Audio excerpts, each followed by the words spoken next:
हाय viewers. तो आज हूँ रिपब्लिक डे।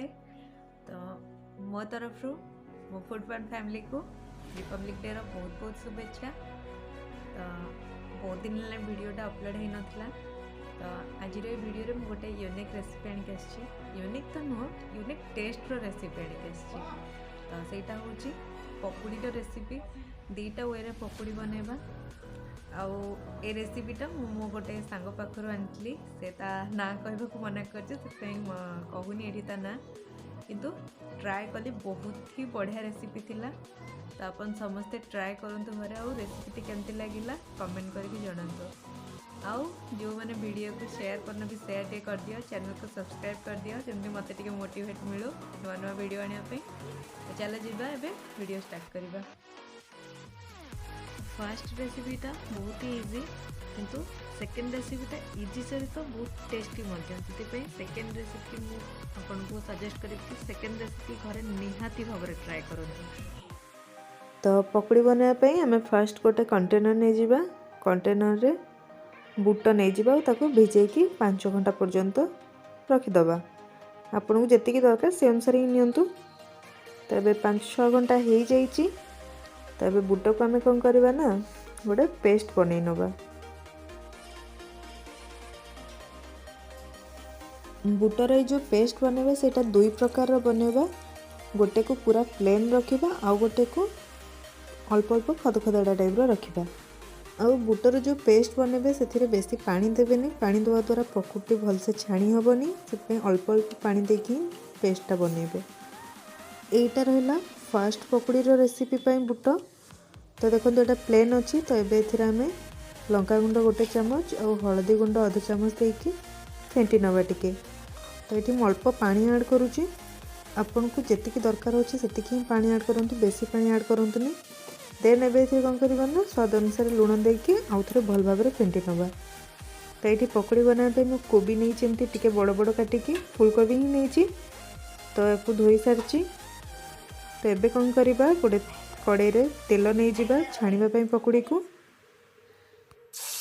तेल गरम हो तो ये कोबी को आम से पेस्ट ऐड करदे। देन केयरफुल सहित तेल ऐड करवा। आपको लो मीडियम फ्लेम रे छाणीबा जेपरी कोबीटा लाइट ब्राउन कलर हो कोबीटा भल भाव कुक हो जाइथिबो। तो 5-6 मिनिट रे प्रायतः कोबीटा कुक हो गला। तो ये आम छाणी नवा। देन देखंतु बेसी पोड़ीनी कोबी, किंतु भल भाव छाणी हो जाइए। तो आपको आम अलग गोटे पात्र को काढ़ी नवा। गर्मा गरम पकोड़ी को सॉस किंबा चटनी सहित एंजॉय करंतु। एबे आम सेकेंड रेसिपी देखिबा। यही रेसिपी पकुड़ी पाई मुझे बंधा कोबी, बीन छुई और आलू को एमती सरू सरू को काटिकी नहीं। आउ जो मसलाटा दबा सेटा होची पुदीना पत्र, धनिया पत्र, रसुण और सुखिला लंका। तो ये रसुण, सुखिला लंका, पुदीना पत्र और धनिया पत्र को एमती पेस्ट बन नियंतु। आउ जो कही बुटटा को गोटे प्लेन करेंगे और गोटे खदखदड़ा रखिए। देखो यहाँ से खदखदड़ा रहा। तो आम जो पेस्ट आना बनइले धनिया और पुदीनार, रसुण और सुखिला लंका देकी सेटा को ऐड कर नवा। एबे देन एथिरे हलदी गुंड अल्प आउ लंका गुंड अल्प देकी याकू भल भाव गोले नेबा। देखो मु सुखिला लंका पेस्ट मध्य बनई लंका गुंड भी ऐड कर। तो आपन को जेतिकी स्पाइसी दरकार अपन से अनुसार ही नियंतु।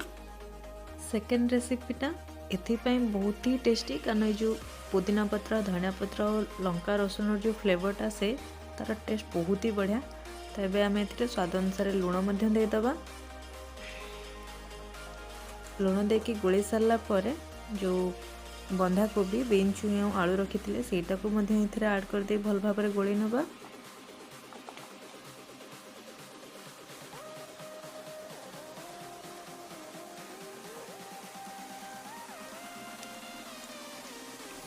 गोली सारा पर कौन करवा ना तेल तो ऑलरेडी गरम होगी अच्छी, कारण आम फर्स्ट पकुड़ीटा छाणी। तो ये आम कौन करवा गोटे छोट चामच साहाय्य ये जो पकुड़ीटा बनवा से चामच रे ऐड करी। ए हाथ में मुझे ऐड करूनी।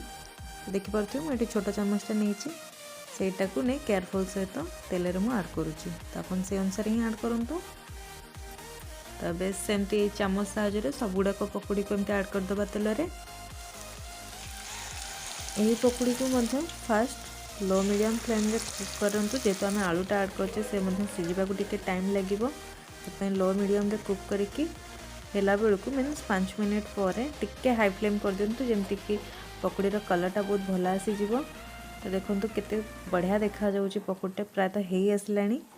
तो देखो 6 मिनिट पर पकोड़ीटा हो गलानी। तो आम यहाँ कौन करवा ना एबे छाणिकी काढ़ी नवा अलग एक पात्र को। तो वीडियो को लास्ट टाइम देखि थैंक यू। आपको चटनी सहित एंजॉय करंतु और वीडियोटा केमती लगिला कहंतु।